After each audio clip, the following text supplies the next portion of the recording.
Bonjour, dans cette vidéo assez courte qui est juste un petit peu une présentation des futurs animés qui vont sortir en printemps 2025 et sur lequel j'ai un œil. Le but de cette vidéo c'est de vous partager ce que moi il m'intéresse, de vous présenter certains animés que peut-être vous n'avez pas vu qui vont sortir et aussi que vous me partagiez un petit peu vos animés qui vont sortir.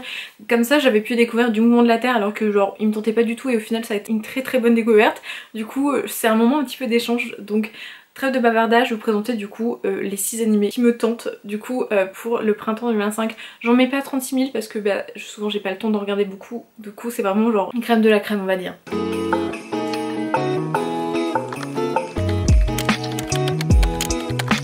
Du coup il y en a pas énormément j'ai trouvé qui sortaient un peu du lot. Donc même dans ceux que je vous présentais ça se trouve je les regarderai pas en entier donc à voir.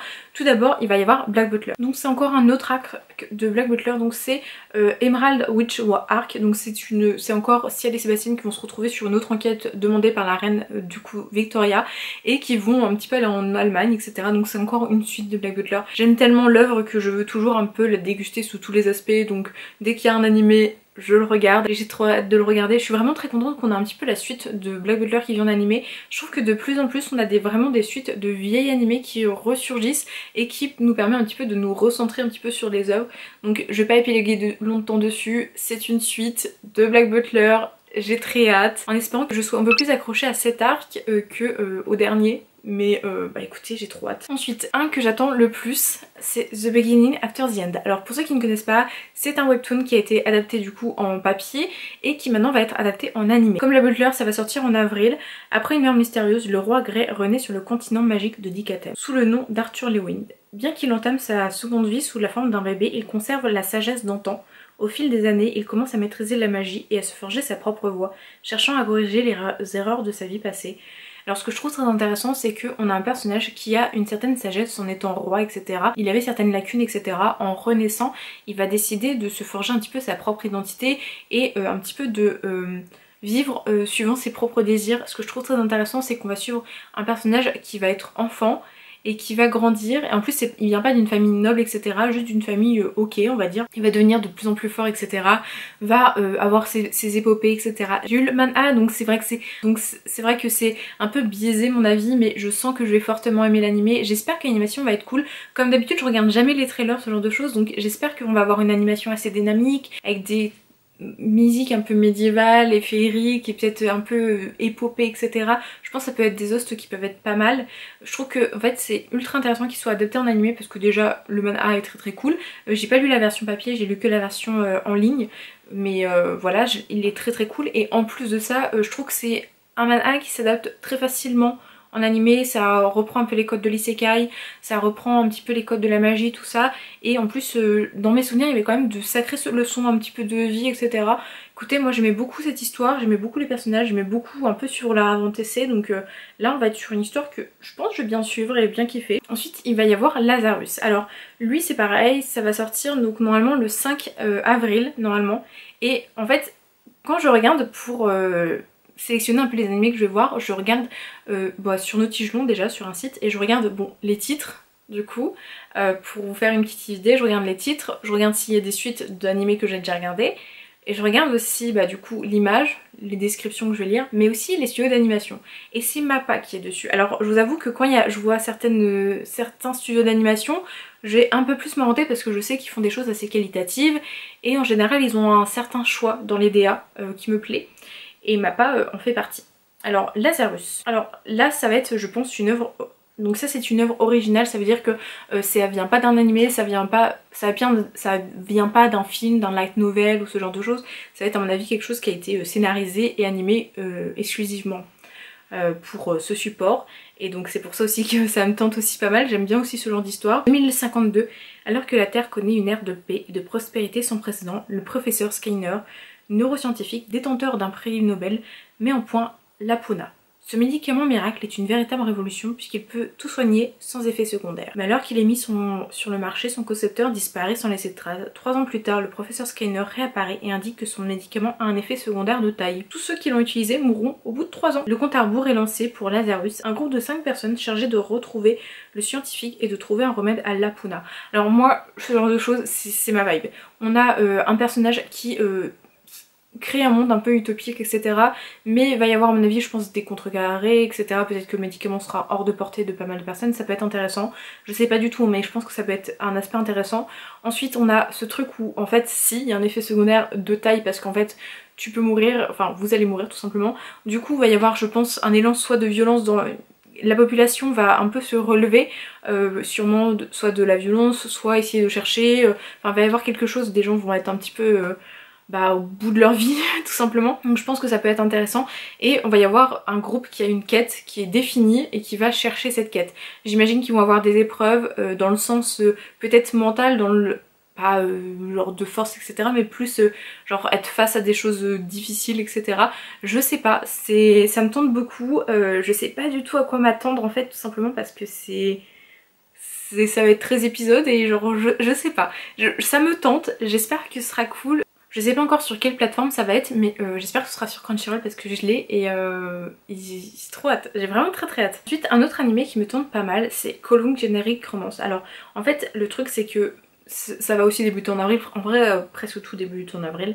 En fait le truc c'est que Kowloon Generic Romance, je connais le manga Kowloon mais je ne l'ai jamais lu, ça n'a pas été un manga qui m'a tenté au premier abord et maintenant je sais qu'il y a beaucoup de tomes donc soit je prendrai un lot mais je me dis pour faire un premier pas vers le manga, l'anime peut être aussi un aspect sympa.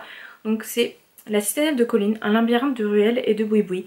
Reiko Keijura et Hajime Kudo sont deux agents immobiliers dans la trentaine qui sillonnent cet enchevêtrement de béton. Entre eux semble se dessiner le début d'une romance, mais est-ce vraiment le début?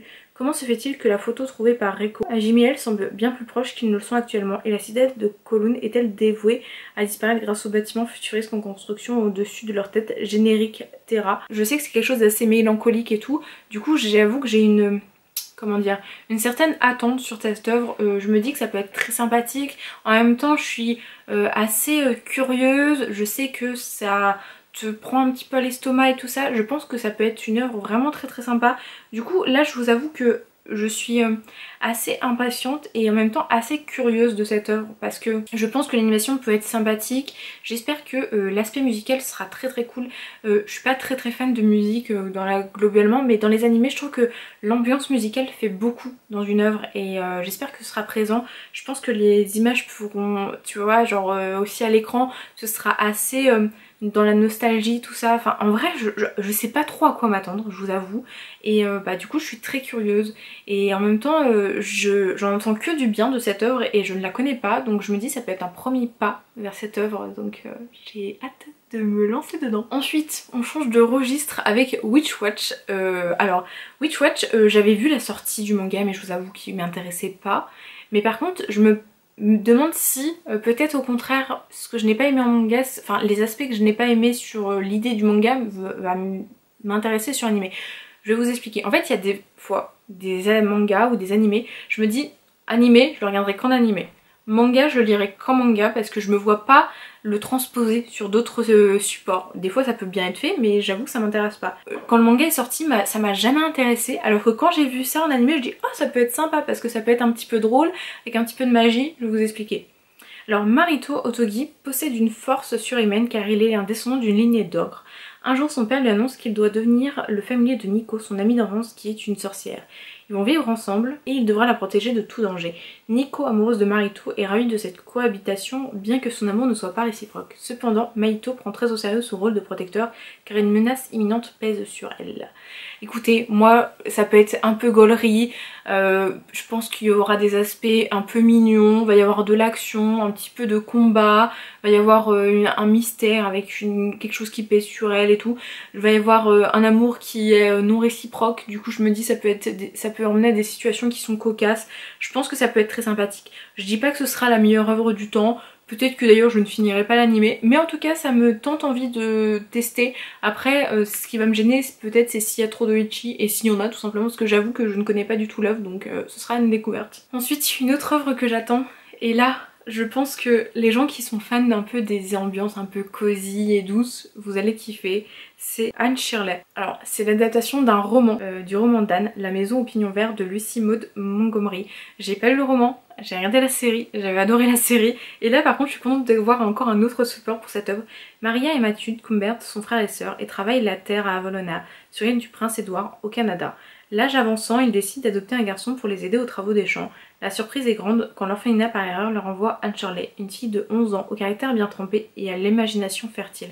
Ce que j'aime beaucoup, c'est qu'on a une jeune fille qui du coup se retrouve à vivre avec deux personnes et en fait elle va décider un petit peu de son destin et va être assez enjouée et en même temps va faire face à quand même pas mal de critiques. Elle est rousse, des taches de rousseur, elle a une grande imagination, elle cherche un petit peu à s'instruire beaucoup, à être un petit peu remarquée par les autres et on a un aspect ultra sympathique de cette personne et j'aime beaucoup cette histoire tout simplement. J'avais beaucoup aimé la série qui m'avait beaucoup accroché, je crois qu'il n'y avait jamais eu la suite et du coup je trouve qu'en animé ça peut donner une petite vibe un peu cosy. Je trouve que c'est pas une animé que tu vas regarder le soir avant de te coucher mais plus c'est genre dans l'après-midi, tu genre tu te poses dans ton canapé, t'as un peu de temps, tu regardes et tout, genre j'ai trop hâte. Je pense que ça peut être vraiment très sympa. En tout cas j'ai vraiment très hâte de cette œuvre. Ça doit être une de celles que j'attends le plus. J'espère que les musiques seront belles, que l'animation sera sympa. Le chara design, je suis assez fan, je trouve que c'est très mignon donc ça peut aller, donc à voir. En tout cas j'ai très hâte. En vrai je pense dans cette vidéo je vous ai juste cité des noms, donner des descriptions et je vous dire et pourquoi j'avais hâte de regarder cet animé, mais c'est pour ça, c'est une vidéo un petit peu bonus et que j'aime bien faire pour vous faire découvrir un peu ce qui me donne envie et que vous me donniez aussi peut-être envie sur certaines œuvres. En tout cas j'ai très hâte de vous lire. Merci d'avoir regardé cette vidéo, j'espère qu'elle vous a plu, que vous avez passé un bon moment ici avec moi pendant ces quelques minutes. Avant de quitter cette vidéo, n'hésitez pas à liker et à commenter, ça me fait un énorme plaisir, un énorme soutien sur cette petite chaîne. Je vous souhaite une très bonne journée et surtout, prenez soin de vous.